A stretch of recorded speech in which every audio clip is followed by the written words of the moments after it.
Ravinder ma'am and all my friends. Today we are going to represent pinpoint presentation on the topic cadaveric preservation मतलब मृत संरक्षण। इसमें हम आयुर्वेद और आधुनिक एवं मॉडर्न दोनों मतानुसार शव की संरक्षण विधि एवं उसकी उपयोगिता का वर्णन करेंगे। मेरा नाम डॉक्टर जसप्रीत कौर है। मेरा नाम डॉक्टर गगन सिंह है। मेरा नाम डॉक्टर हरमनदीप शाह है। मेरा नाम डॉक्टर अर्शदीप कौर है। मेरा नाम डॉक्टर तरुण शर्मा है। अब हम पढ़ेंगे शव संरक्षण प्रेजर्वेशन ऑफ डेड बॉडी, मृत शोधन या मृत संशोधन या मृत शरीर विच्छेदन, डायसेक्शन और प्रैक्टिकल एनाटॉमी। शरीर के अंग प्रत्यंग विभाग, संख्या शरीर, व्याकरण शरीर आदि के लिए जहाँ एक और शास्त्र ज्ञान थ्योरेटिकल नॉलेज आवश्यक है, वहीं दूसरी ओर प्रत्यक्ष कर्माभ्यास के लिए शरीर ज्ञान मतलब प्रैक्टिकल नॉलेज भी उपयोगी है। विशेष तौर से शल्य शास्त्री सर्जन के लिए तो यह बहुत ही उपयोगी है। इसलिए शरीर का प्रत्यक्ष ज्ञान करने के लिए स्वच्छेदन मतलब डायसेक्शन करना आवश्यक है। प्राचीन संरक्षण पद्धति। प्राचीन काल में शव संरक्षण के अनेक उदाहरण देखने को मिलते हैं, जिससे सिद्ध हो जाता है कि भारत में ही नहीं अपितु इजिप्ट आदि अन्य देशों में भी शव संरक्षण की विधि देखने को मिलती है। रामायण एवं महाभारत काल इस प्रमाण की पुष्टि करते हैं। महाराज दशरथ के मृत शरीर को भरत के आने तक तैल द्रोणी में सुरक्षित रखा गया था। Now I am passing next topic to doctor Gagandeep Singh. तो अब हम पढ़ेंगे कैडेवर की प्रेजर्वेशन और उसकी डायसेक्शन, शव संरक्षण और शव छेदन की प्रोसीजर। तो सबसे पहले शव छेदन करने से पहले कुछ सावधानियों का ध्यान रखना जरूरी होता है, जो कि निम्नलिखित है। जो मृत शरीर है उसके सारे अंग प्रत्यंग पूरे हो और उसकी जो मृत्यु है वो दीर्घकालीन व्याधि लॉन्ग टर्म डिसीज और विष से ना हुई हो और उसकी जो आयु है वो 100 वर्ष से कम होनी चाहिए एवं उसके शरीर पर लगा अंतर्गत मल साफ हो जाना चाहिए पूरी तरह से। अब हम पढ़ेंगे आचार्य सुश्रुत के समय में डायसेक्शन का प्रोसीजर। तो प्राचीन काल में मृत शरीर को पिंजरे में डाल के नदी में रख दिया जाता था सड़ने के लिए, ताकि उसकी बॉडी सॉफ्ट हो जाए और उस पर लेप लगाया जाता था वृक्ष की छाल का, पेड़ के छिलके का और एसिस का और कैनबिस का पौधे का। 7 दिन के बाद जब वो शरीर पूरी तरह से सड़ जाता था तो उसको बाहर निकाल के उसकी जो मुनादी आवरण जो लेप लगा था उसको हटाकर शव छेदन की प्रक्रिया को आरंभ किया जाता था और बाल, वेणु, बांस एवं उसीर, कैमल ग्रास और वृक्ष की छाल से बनी हुई कैंची के साथ उसकी त्वचा को घिसते हुए सारे अंग प्रत्यंगों को आंखों से देखा जाता था। Now I am passing next topic to doctor Harmandeep Shah. अब हम आधुनिक समय में संरक्षण एवं मृत्यु शोधन पद्धति के बारे में पढ़ेंगे।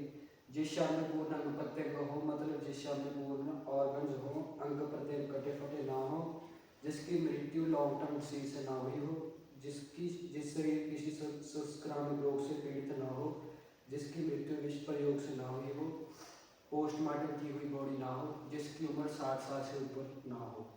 अब हम प्रिजर्वेटिव फ्लूइड के बारे में पढ़ेंगे। सबसे पहले कार्बोनिक एसिड यानी फिनोल 1 लीटर चाहिए, formalin 4 litre, glycerine 2 litre, spirit 3 litre, turpentine oil 300 millilitre, water 3 litre चाहिए होगा। अब हम स्टेनिंग फ्लूइड के बारे में पढ़ेंगे। रेड ब्लड 200 ml चाहिए होगा और वाटर 2 लीटर चाहिए होगा। Now I am passing next topic to doctor Arshdeep Kaur. शव शरीर में द्रव्य भरने की प्रक्रिया। शव शरीर में पहले सुपाइन पोजीशन में लेटाना होगा, फिर हमें सरफेसिंग मार्किंग करनी होगी, फिर उसके बाद एंटीरियर स्पिरिट विली स्पाइन में निकलेगा ट्यूबर्सल, प्यूबिक ट्यूबर्सल एंड इंडियन लिगामेंट और हमें इसमें 4 सेंटीमीटर नीचे कट लगाना होगा और हमें द्रव्य को भरना होगा। फिर उसके बाद हमें इसमें मिलेगी फीमोरल शीट, फीमोरल आर्टरी और फीमोरल वेन, फिर second arch of एयोर्टा।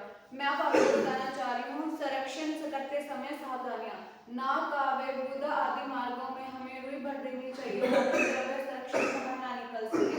Femoral artery में कैनुला की डायरेक्शन पहले ऊपर की ओर करनी चाहिए, जिससे प्रिजर्वेटिव फ्लूइड 1 लीटर बच जाए, फिर हमें उसकी डायरेक्शन नीचे की ओर कर देनी चाहिए ताकि जो संपूर्ण मृत शरीर में है प्रिजर्वेटिव फ्लूइड अच्छे से भर सके। फिर मैं आपको बताना चाहूंगी द्रव्य संरक्षण की पहचान। जो फॉर्मेलिन की स्मेल है अगर नाक और कानों से आने लगे तो वह द्रव्य संरक्षण की पहचान है, और जब हम लालट और फोरहेड जिसे हम उंगलियां अगर हम पीसी करके देखेंगे पिन के साथ, तो हमें ब्लड या फ्लूइड उसे निकलना चाहिए, तो यह भी एक द्रव्य संरक्षण की पहचान है। रंजन मतलब जो संरक्षण प्रक्रिया के 7 दिन बाद दमनी संस्थान को वर्जित करना चाहिए। जो रेड लीड है वो 200 mg होगा और जो वाटर है हमें 2 लीटर लेना होगा। दोनों को मिलाकर रंजक द्रवक बनेगा और वर्जित करना चाहिए। संशोधन मतलब डायसेक्शन। संरक्षण एवं रंजन क्रिया के खत्म होने के बाद हमें डायसेक्शन हॉल में डायसेक्शन की क्रिया को आरंभ कर देना चाहिए। Now I am passing to doctor Tarun Sharma.